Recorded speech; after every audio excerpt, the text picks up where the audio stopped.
প্রিয় ফজিলা, আমার অফুরন্ত ভালোবাসা নিও। আমার এই চিঠির উপর নির্ভর করছে তোমার আগামী দিনের সুখ ও দুঃখ। এই চিঠি পড়ে দুঃখ পাওয়ার কোনো কারণ নেই, কারণ জন্ম ও মৃত্যুর মানুষের হাতে নয়, এটা পরম করুণাময় আল্লাহ তাআলার হাতে। তার নির্দেশ ব্যতীত দুনিয়ার কোনো কাজ হতে পারে না। একটা পা তুললে সে মানে করুণাময় আল্লাহ যতক্ষণ পর্যন্ত পা ফেলার হুকুম না দেবে ততক্ষণ কারোর ক্ষমতা নেই পা ফেলে। তাই বলছি, দুঃখ করো না। যে পরিস্থিতি কখনকার মৃত্যু হয় কেউ বলতে পারে না। আমি কখন কোথায় থাকবো আমি নিজে বলতে পারি না। তাই বলছি, আল্লাহ যদি আমার মরণ লিখে থাকে, হয়তো কোথায় কিভাবে মরণ হবে কারোর সঙ্গে দেখা হবে না, কিছু বলতেও পারবো না। মনের দুঃখ থাকবে, তাই আগে থেকেই লিখে যাচ্ছি। এটা পড়ে কেঁদো না। এই লিখছি বলে যে সত্যি সত্যি মরবো তা তো নয়।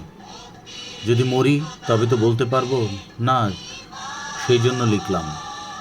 যদি মরি, আমার দেওয়ার মতো কিছু নেই, আছে একটু ভালোবাসা আর একটু আশীর্বাদ আর কবিঘা জমি। আগেও বলেছি, এখনও বলছি, ইচ্ছা যাই হোক, কারোর যুক্তি শুনে এক কাঠা জমি বিক্রি করো না। যদি কেউ বলে ওখান থেকে বেচে এখানে ভালো জমি কিনে দেব, খুব সাবধান, তা করেছো কি মরেছো।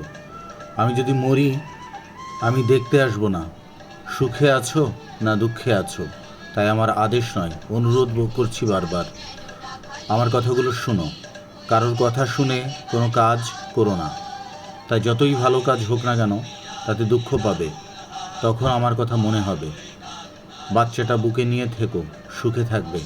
কারোর কথা শুনে কোনো কাজ করলে জমি তোমার থাকবে না, তখন কে দেখতে পারবে না। যে মেয়ের স্বামী মরে যায় বা নেয় না, তার বাপ ভাই আত্মীয় স্বজন কেউ ভালো চোখে দেখে না। তাই যত অদূরে হোক না কেন, এটা মেয়েদের অভিশাপ। বেশি বলতে হবে না, পাশে অনেক প্রমাণ আছে। জমি জমা ও জিনিসপত্র থাকলে সবাই যত্ন করবে, তোমার পায়ের জুতো খুলে গতি হবে না। তাই বারবার অনুরোধ করছি, জিনিসপত্র যা এর ওর বাড়ি আছে, ভাই জানে, ভাইয়ের সঙ্গে বলা আছে।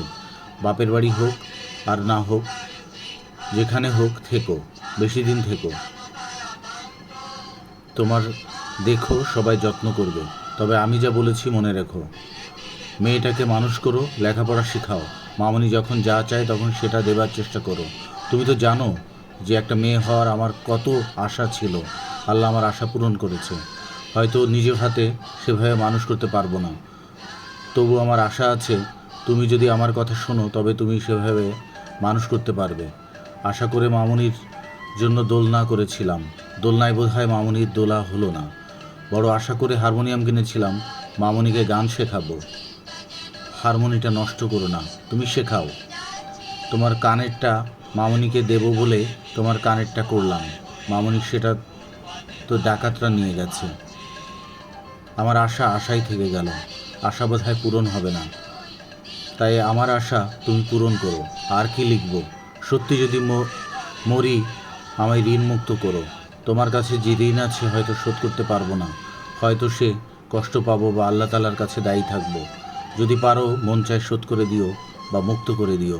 আর কিছু লিখলাম না। ইতি তোমার স্বামী গোলাম রহমান, মহৎপুর, খুলনা।